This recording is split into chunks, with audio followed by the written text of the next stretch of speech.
এই সংসারে সুখ আর সন্তোষ লাভ করার পথ কি? ত্যাগ করা নাকি মেনে নেওয়া? এটা হলো একটা ধাঁধার সমান, আর যে বুঝতে পারে তার কাছে এক মিত্রের সমান। দেখুন, আপনি যা বদলাতে পারেন তা আপনি বদলে ফেলুন, যা আপনি বদলাতে পারবেন না তা আপনি স্বীকার করে নিন, আর যা মেনে নিতে পারবেন না তাকে নিজের থেকে আলাদা করে দিন। ধরুন, আপনার কোনো অভ্যেস আছে যা আপনি বদলাতে চান, বদলে ফেলুন। যদি কোনো সমস্যা থাকে যা বদলানো আপনার হাতে নেই, তা স্বীকার করে নিয়ে তার সাথে পথ চলা শুরু করে দিন। যদি কোনো আবেগ থাকে, পরিস্থিতি থাকে বা কোনো বস্তু থাকে যা আপনি মানতেই পারছেন না, কোনোদিনও মানতে পারবেন না, তাকে নিজের থেকে আলাদা করে দিন। একেও সন্ন্যাস বলা হয়।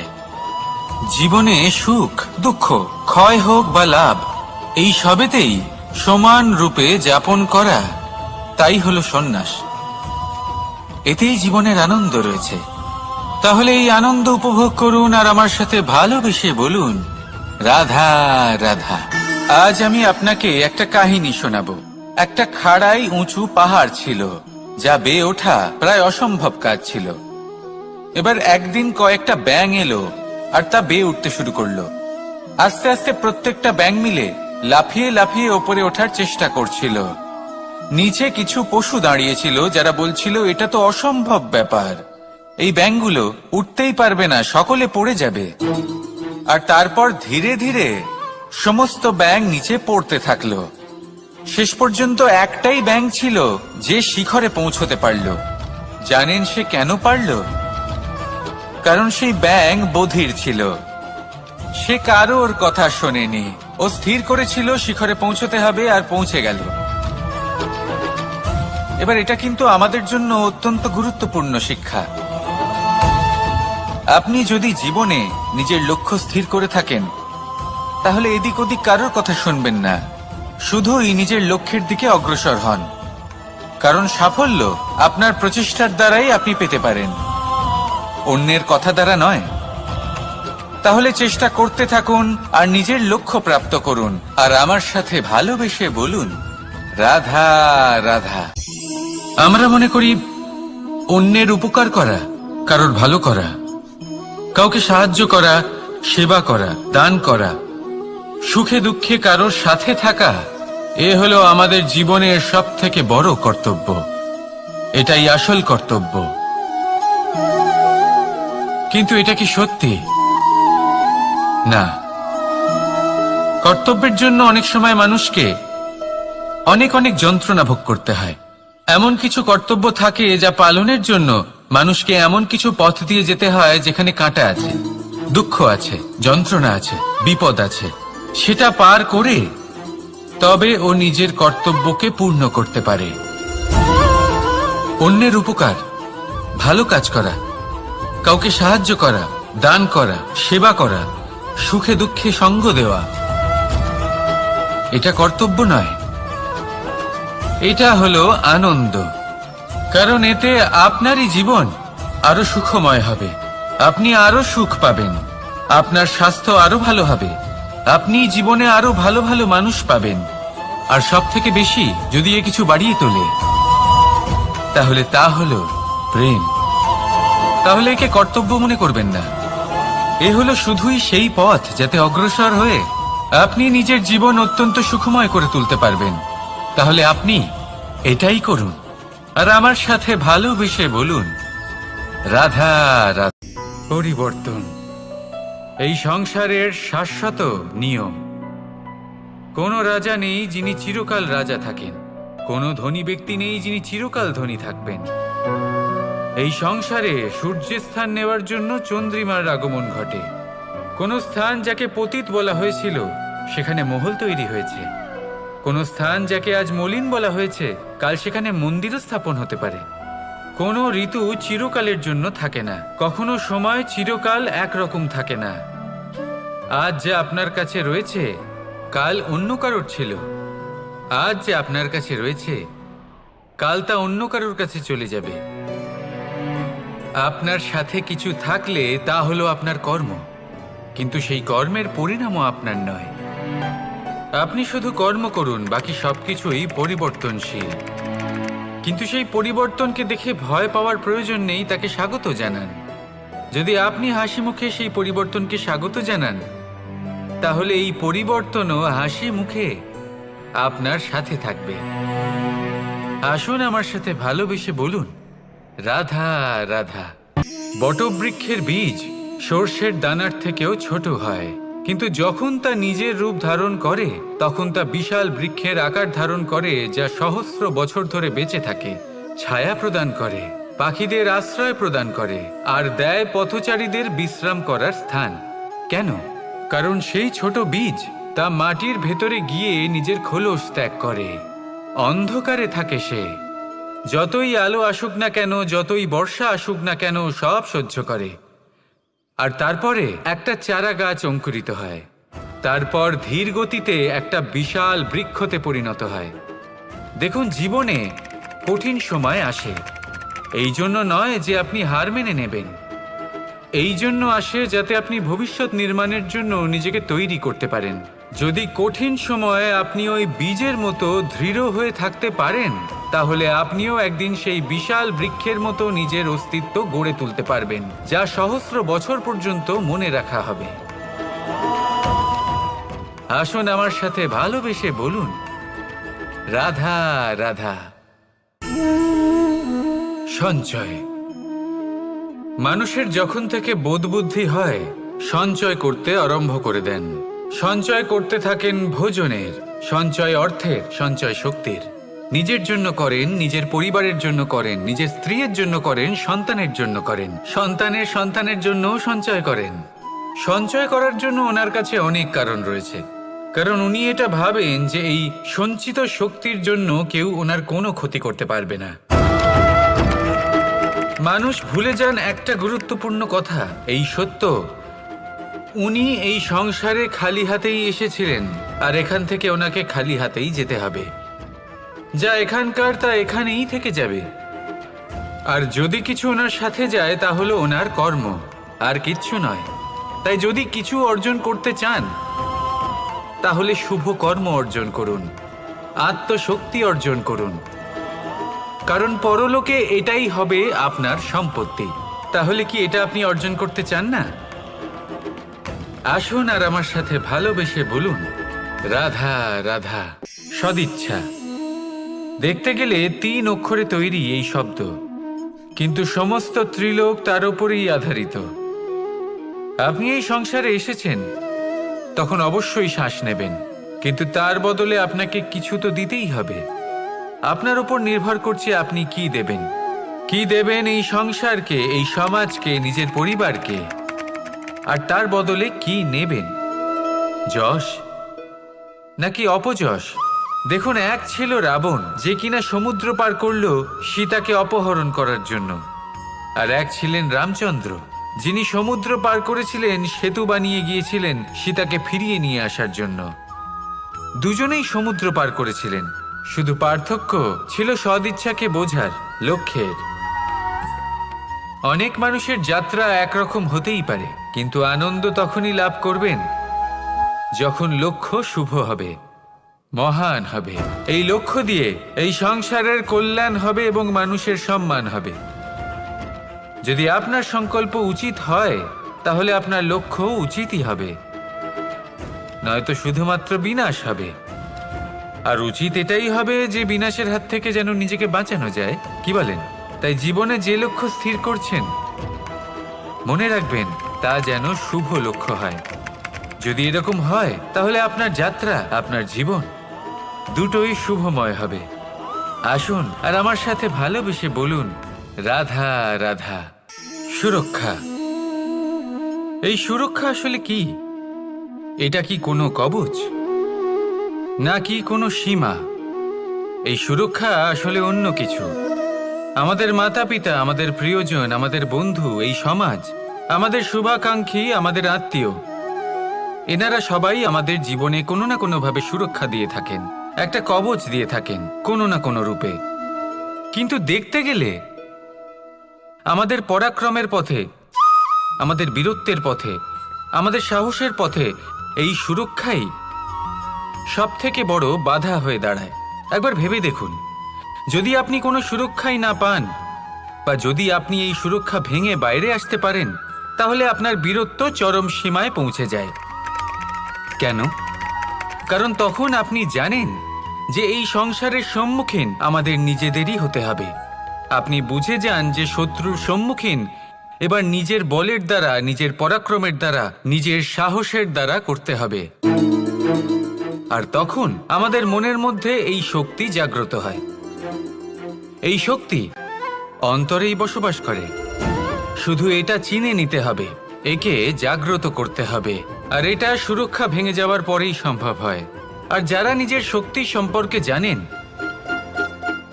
যিনি নিজেই জানেন তিনি কতটা শক্তিশালী, তিনি নিজেই নিজের সুরক্ষা কবচ চিরকালের মতো ভেঙে ফেলে দেন, ঠিক কর্ণের মতো। আর তারপরে দেখুন, আপনার পরাজয় হোক বা বিজয়ী হোক না কেন, সেটাই অনেক বড় হয়, সেটাই প্রশস্ত হয়ে থাকে। সেই জন্য ত্যাগ করুন নিজের ভয়কে, নিজের আশেপাশের এই সুরক্ষা চক্রকে ভেঙে ফেলুন, আর সম্মুখীন হন এই সংসারের নিজের শত্রুর সম্মুখীন হন। পরাক্রমের এই অঙ্কুর, তা অঙ্কুরিত হওয়ার জন্য বীজের উপরের এই কবচ, এটা ভেঙে যাওয়া অতি আবশ্যক। আসুন আমার সাথে ভালোবেসে বলুন, রাধা রাধা। কর্ম এবং ফল, দেখতে গেলে এই সমস্ত ব্রহ্মাণ্ড এই দুইয়ের মাঝেই স্থির হয়ে আছে। মানুষজন কর্ম করেন ভালো ফল লাভের আশায়, আর ভালো ফল লাভের আশায় উনি এটাই ভুলে যান যে উনি যে কর্ম করছেন তা কি করছেন। আমি বলেছিলাম কর্ম করুন ফলের চিন্তা না করে, কিন্তু কি কর্ম করছেন সেই বিষয়ে ভাবাটাও অত্যন্ত আবশ্যক। নয়তো অনেক সময় আমরা এমন কর্ম করে ফেলি যা না চাইতেও বিষে পরিণত হয়, যা হয়েছে দুঃশাসনের সাথে, দুর্যোধনের সাথে, গুরু দ্রোণের সাথে। একজনের মানসিকতা উচিত ছিল না, একজনের বিবেক উচিত ছিল না, আরেকজন যে পক্ষ নির্বাচন করেছিলেন সেই পক্ষ উচিত ছিল না। আর যা কিছু ওনাদের সাথে হলো, আপনার, আমার, আমাদের সকলের সাথে তা হতে পারে। আমি বলেছিলাম কর্ম করুন, ফলের চিন্তা করবেন না, কিন্তু এই কর্মের বিষয়ে বিচার করে দেখাটাও ততটাই আবশ্যক। দেখুন, কর্ম করার উচিত প্রক্রিয়া ফলের চিন্তা না করা, কিন্তু যদি আপনার কর্ম শুভ হয় তাহলে তার ফলও নিয়তি আপনাকেই দেবে। সর্বদা কর্ম করার সময় এটা ভাবুন যে আপনার এই কর্ম এই সংসারকে, এই সমাজকে, আপনার পরিবারকে, আপনার আশেপাশের মানুষজনকে কোন দিশায় নিয়ে যাবে। যদি এটা সবার জন্য মঙ্গলময় হয় তাহলে কর্ম করতে থাকুন। আর হ্যাঁ, নিশ্চিত রূপে ফলের চিন্তা করবেন না। আসুন আমার সাথে ভালোবেসে বলুন, রাধা রাধা। যখন আমরা হাঁটতে থাকি আর আমাদের পায়ে কাঁটা বিঁধে যায়, তখন মুখ দিয়ে আহ বেরিয়ে আসে, কান্না চলে আসে, আর অনেক সময় অভিশাপও বেরিয়ে আসে। কিন্তু আমরা কি কখনো এটা এইভাবে দেখেছি, এইভাবে ভেবেছি যে আমরা যে পথে চলেছি সেই পথে কাঁটা বিঁধেছে, নাকি আমরা সেই পথ নির্বাচন করেছি যাতে শুধুই কাঁটা রয়েছে? নাকি আমরা এভাবে ভেবে দেখেছি যে এই কাঁটা আমাদের কষ্ট দিতে এসেছে, নাকি এটা আমরাই বিছিয়ে রেখেছিলাম? সাবধান থাকা উচিত ছিল, কারণ কাঁটা বিঁধলে যন্ত্রণা হবে, চিৎকার করে ফেলতে পারি, মুখ থেকে অভিশাপও বেরিয়ে আসতে পারে। কিন্তু এই অভিশাপ শুধুমাত্র আমাদের তরফ থেকে অভিশাপ হয়, সামনের ব্যক্তিটির ওপরও নির্ভর করে। এবার সেই ব্যক্তি যদি এমন হয় যে ফুল আর কাঁটা এই দুই সমানভাবে গ্রহণ করতে পারে, তার কাছে অভিশাপও বরদানে পরিণত হয়। শেষ পর্যন্ত ব্যাপারটা দাঁড়ায় ভাবনা, চিন্তা, দৃষ্টিভঙ্গির ওপর। কারণ আপনার এই ভাবনাই সত্যি হয়ে সামনে আসে। সেই জন্য এই ভাবনা, চিন্তা, মানসিকতাকে গুরুত্ব সহকারে দেখবেন। এই বিবেচনা নিয়ে বিবেচনা করতে শিখুন। আমার কথার অর্থ হলো যে জীবনে যখন এরকম কিছু একটা ঘটবে, তখন ভেবে দেখুন যে এরকম কেন হলো। আপনি কি এমন কোনো কর্ম করেছিলেন যার কর্মফল এটা? এমন কোনো কাজ যা অনুচিত ছিল, অসত্য ছিল, যা অভদ্রতার কারণ ছিল? ভেবে দেখা প্রয়োজন। দেখুন, ইচ্ছে হলো আপনার যে আপনি কি করতে চান। ভাবনা আপনার, সত্য আপনার, জীবন আপনার, সিদ্ধান্ত আপনার। আসুন আর আমার সাথে ভালোবেসে বলুন, রাধা রাধা। সময়, এই সময় আসলে কি? এই সময় একটা সরল রেখা তো কখনোই নয়। সময় হলো একটা চক্র, যেখানে এর আদি সেখানেই হলো এর অন্ত, আর যেখানে তা শেষ হয় সেখান থেকেই তার শুরু হয়। এই সময় একটা অত্যন্ত বিচিত্র চিন্তা, বিচিত্র ভাবনা, একটা বিচিত্র বস্তু যা কেউ বুঝতে পারেন না। এই সময়ের লীলা, এর কোনো প্রমাণ নেই, কোনো জ্ঞান নেই, কোনো পরিমাপ নেই। শুধু এটুকু আমরা জানতে পারি, যেখানে শেষ হবে সেখান থেকে একটা নতুন সূচনাও হবে। যা আজ আপনার কাছে আছে, কাল অন্য কারোর কাছে যাবে, তারপরে তার কাছ থেকেও অন্য কারোর কাছে যাবে, তারপরে তার থেকেও ছিনিয়ে নেওয়া হবে। এই নিয়তির একজনের কাছ থেকে অন্যজনের কাছে আদান প্রদানের এই সময় হলো আপনার সময়। এই সময়ের সদ্ব্যবহার করুন, এই সময়কে বাঁচুন। আপনাকে শুধু এটাই সুনিশ্চিত করতে হবে যে আপনি কোন পক্ষে আছেন। আর সত্যি বলতে কি, আপনার জীবনের পরিণাম নির্ভর করে আপনার নির্বাচনের ওপর। আপনি কোন পক্ষ নির্বাচন করছেন। তাহলে মনে রাখবেন, জীবনে সেই পক্ষই নির্বাচন করবেন যা চয়ন করার পরে আপনি সুখ অনুভব করবেন, আপনি সন্তোষ লাভ করবেন, প্রসন্নতা লাভ করবেন। আর আমি এটাই সুনিশ্চিত করব যে এই পক্ষ যেন শান্তির পক্ষ হয়, এই পক্ষই যেন প্রেমের পক্ষ হয়। তাহলে চিন্তা করবেন না, আর আসুন আমার সাথে ভালোবেসে বলুন, রাধা রাধা। দৃষ্টি আর দৃষ্টিভঙ্গি, এই সমগ্র লীলা হলো এই দুইয়ের। বিচিত্র হতে পারে, কিন্তু এটাই সত্যি। এবার আপনাকে একটা উদাহরণ দিয়ে বোঝাই। অনেক সময় আপনি কোনো ব্যক্তিকে এটা বলতে শুনবেন যে আমি আমার নিজের উপরে গর্ব করি, আমি নিজেকে নিয়ে গর্ব করি, আমি খুব ভালোভাবে আমার মা বাবার সেবা করি, ওনাদের আমি সবসময় সুখী রাখি, ওনাদের আমি একটা বাড়ি দিয়েছি, সকল সুখ সুবিধা দিয়েছি, ওনাদের জীবনে প্রত্যেক জিনিস দিয়েছি আর দেব যা তাদের প্রয়োজন। এবার আমাকে বলুন যে আপনি কে হন। আপনি হলেন সেই বীজ যা আপনার মাতা পিতা রোপণ করেছেন। আপনার মা বাবাই আপনাকে এই সংসারে জন্ম দিয়েছেন। এবার এই সব কথার কি তাৎপর্য? এই হলো সেই ব্যক্তির দৃষ্টিভঙ্গি। এবার দেখা যাক এই প্রকৃতি আমাদের কি শেখায়।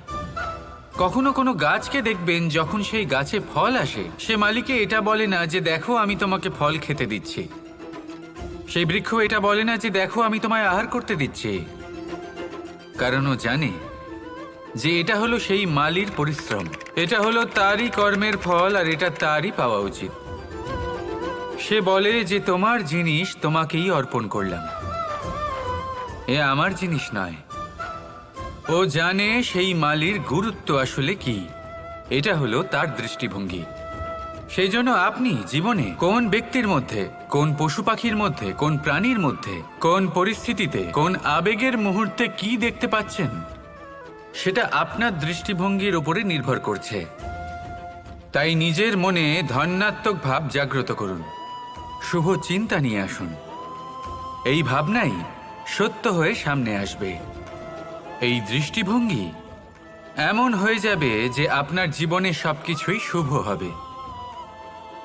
তাহলে আসুন আর আমার সাথে ভালোবেসে বলুন, রাধা রাধা। প্রতিশোধ অথবা কাউকে দুঃখ দেওয়ার ভাবনা, যদি এটা আপনার মনে থাকে, তাহলে আপনি নিজের মনেই যন্ত্রণার একটা বিশাল বৃক্ষ রোপণ করছেন, এটা মনে রাখবেন।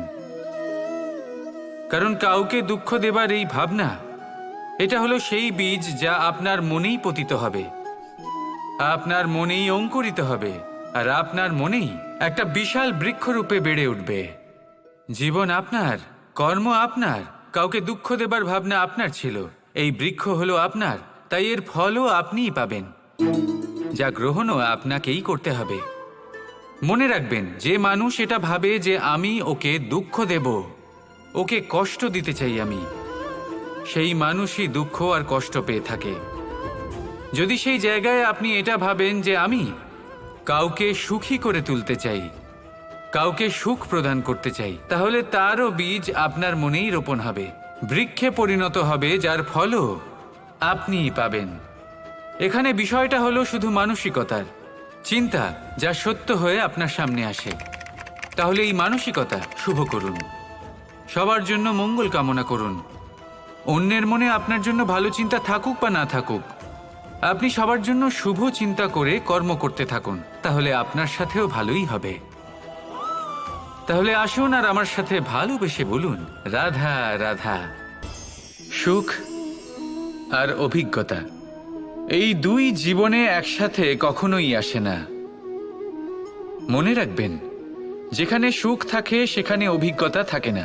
আর যখন এই সুখ আমাদের জীবন থেকে দূরে চলে যায়, তখন আমাদের জীবনে আসে এই অভিজ্ঞতা। পরমাত্মা, প্রকৃতি, নিয়তি এই অভিজ্ঞতাকে আমাদের জীবনে পাঠান, যাতে আমরা একটা অত্যন্ত গুরুত্বপূর্ণ শিক্ষা, একটা জ্ঞান প্রাপ্ত করতে পারি। এই অভিজ্ঞতা আমাদের শেখায় যে অতীতে এমন কি হয়েছিল যা আমাদের করা উচিত হয়নি। আমাদের শেখায় ভবিষ্যতে এমন কি আছে যা আমাদের করা উচিত আর কি করা উচিত নয়। দেখতে গেলে এই অভিজ্ঞতা আমাদের সেই শিক্ষা দেয় যার জন্য আমরা সুখের দিকে উচিতভাবে অগ্রসর হতে পারি। সেই জন্য জীবনে যখনই দুঃখ আসবে, দুঃখের এই সময় আসবে, তখন হতাশ হবেন না। বোঝার চেষ্টা করুন এই পরিস্থিতি কেন এসেছে, কি শিক্ষা দিতে এসেছে। যদি আপনি সেই জ্ঞান লাভ করেন, সুখের পথে অগ্রসর হন, তাও উচিত রূপে, তাহলে এই অভিজ্ঞতার উদ্দেশ্য পূরণ হয়ে যায়। তাহলে আসুন আর আমার সাথে ভালোবেসে বলুন, রাধা রাধা। জীবনে শিখরে পৌঁছানোর জন্য মানুষের কি প্রয়োজন হয়ে থাকে? সিঁড়ির। কিন্তু তাও প্রত্যেক মানুষ, প্রত্যেক ব্যক্তি শিখরে পৌঁছতে পারেন না। এর কারণ কি? কারণ একটা হতে পারে যে মানুষ কল্পনা করতে থাকেন কিন্তু সিঁড়ি খুঁজে পান না। কিছু মানুষ খুঁজে নেন কিন্তু তা পেয়ে এতটাই প্রসন্ন হয়ে যান যে তারপর আর কোনো কর্মই করেন না। খুব সোজা ব্যাপার। অনেক মানুষ সিঁড়ি খুঁজে পান না, আর যদি পেয়েও যান তাও যতক্ষণ না তাতে চড়ছেন সেই শিখরে পৌঁছবেন কি করে? যতক্ষণ না আপনি পরিশ্রম করছেন, যতক্ষণ না সেই সিঁড়িতে আপনি চড়ছেন, যতক্ষণ না ক্লান্ত হচ্ছেন, আপনার পায়ে হাঁটুতে ব্যথা না হচ্ছে, ততক্ষণ এই শিখরে পৌঁছানোর সৌভাগ্য লাভ করতে পারবেন না। তাহলে কল্পনার সাথে কর্ম করুন, পরিকল্পনার সাথে পরিশ্রম করুন, সব কিছু পাবেন। আসুন আমার সাথে ভালোবেসে বলুন, রাধা রাধা। সমস্যা, কঠিন সময়, সংকট, বিপদ কার জীবনে নেই? প্রত্যেকের জীবনে আছে।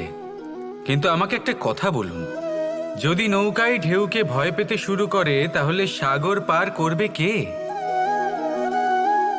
কখনো কোনো ছোট্ট পিঁপড়েকে দেখেছেন, যে আকারে হয়তো ছোট হতে পারে কিন্তু বড় শিক্ষা দিয়ে যায়? কিন্তু আমরা শিখি না।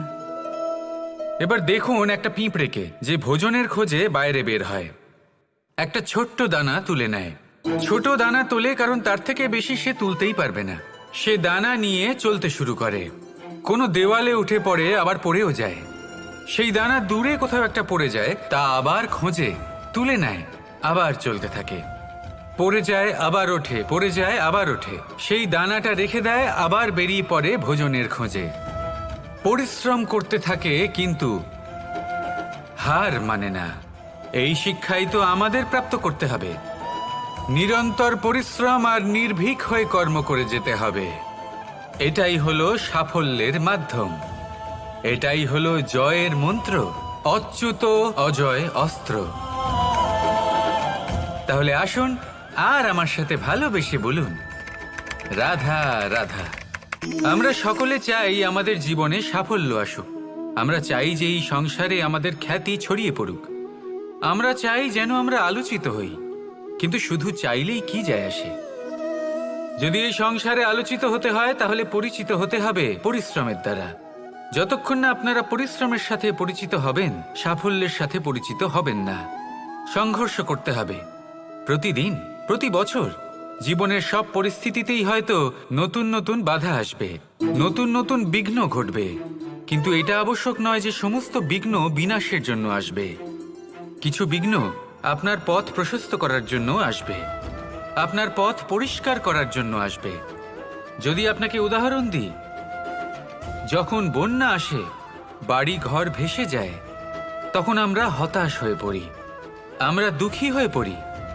কিন্তু সেই বন্যাই আমাদের সেই ধরিত্রীকে এত উর্বর করে তোলে যে সেই উর্বর অংশ কাজে লাগিয়ে আমরা সেরকম আরো 10টা বাড়ি বানাতে পারি। তাহলে ধন্যাত্মক থাকুন আর যে কোনো সংঘর্ষের জন্য প্রস্তুত থাকুন।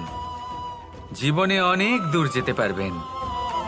তাহলে আসুন আমার সাথে ভালোবেসে বলুন, রাধা রাধা। জীবনে কখনো কখনো আমরা সেই পরিস্থিতিতে ফেসে যাই যখন আমাদের মনে হয় যে আমাদের নতুন কিছু একটা করতে হবে, কিন্তু আমরা করতে পারি না, কারণ কোথাও না কোথাও আমরা রীতির দ্বারা আবদ্ধ, আর আমরা সেই রীতি ভাঙতে চাই না। কেবল একটাই প্রশ্ন আসে মনে, আশেপাশের মানুষ কি বলবে, আশেপাশের মানুষ কি ভাববে। আপনাকে একটা প্রশ্ন করি, কারা এই মানুষজন? আপনার জন্মের সময় এই মানুষজন কোথায় ছিলেন? যখন আপনি কোনো সমস্যায় পড়েন তখন এই মানুষজন কোথায় থাকেন? এগিয়ে এসে কি আপনাকে সাহায্য করেন, নাকি সেই সমস্যার সমাধান আপনি নিজেই করেন? এইসব মানুষজনের চিন্তা ত্যাগ করুন যদি আপনি জীবনে বাঁচতে চান। ভেবে দেখুন জীবনে কি কি শুভ আছে আর কি কি শুভ করতে পারেন। যদি তা স্রোতের বিপরীতে হয় তাহলে সংঘর্ষ করুন, কিন্তু এইসব মানুষজনের কথা ভাববেন না। ভেবে দেখুন জীবনে আপনি কি কি শুভ কাজ করতে পারেন। এটা ভাবুন যে আপনি কখনো এমন কোনো কাজ করে ফেলেননি তো যার জন্য কারো হৃদয় আহত হয়েছে। শুভর দিকে নিজের চিন্তা কেন্দ্রীভূত করুন, আপনার জীবনে সব কিছু শুভই হবে। তাহলে আসুন আমার সাথে ভালোবেসে বলুন, রাধা রাধা। আজকাল আপনি দেখে থাকবেন যে মা বাবা শুধুমাত্র সন্তানকে ভালোবাসেন তা নয়, তাদের মোহেও জড়িয়ে পড়েন। বিদ্যালয়ে যখন পাঠান তখন সমস্ত সুযোগ সুবিধা দিয়েই পাঠান, চেষ্টা করেন যে সবসময় যেন সন্তান তাদের চোখের সামনেই থাকে। কিন্তু ভুলে যান এক অত্যন্ত গুরুত্বপূর্ণ কথা, যে সন্তানকে এক নতুন দৃষ্টিভঙ্গি দেওয়াই হলো ওনাদের কর্তব্য। সেই জন্য পুরাতনকালে শিষ্যদের গুরুকুলে পাঠানো হতো, বাড়ির থেকে দূরে। কারণ বাড়ি ছেড়ে যাওয়া এক সন্তানের জন্য, এক শিষ্যের জন্য অত্যন্ত শুভ লক্ষণ হয়। যখন সে বাড়ির থেকে দূরে, গৃহস্থের থেকে দূরে থাকবে, তখন এই সংসারকে সে এক নতুন দৃষ্টিভঙ্গি দিয়ে দেখবে, পরখ করবে, বুঝতে পারবে, আর সবকিছু নিজে থেকেই শিখে যাবে কখন আক্রমণ করতে হয়, কখন পিছু হটতে হয়, কিভাবে এই সংসারের সম্মুখীন হতে হয়। আর এটা আপনার দৃষ্টি ওকে শেখাতে পারবে না, ওর অভিজ্ঞতা ওকে শেখাতে পারবে। তাই মনে রাখবেন, যদি আপনি চান যে আপনার সন্তানের বিকাশ হোক, তাহলে অনেক সময় ওকে নিজের থেকে দূরে নিয়ে যেতে হয়। যদি মোহে আবদ্ধ থাকেন তাহলে ওর বিকাশ কখনোই হবে না। তাহলে আসুন আমার সাথে ভালোবেসে বলুন, রাধা রাধা।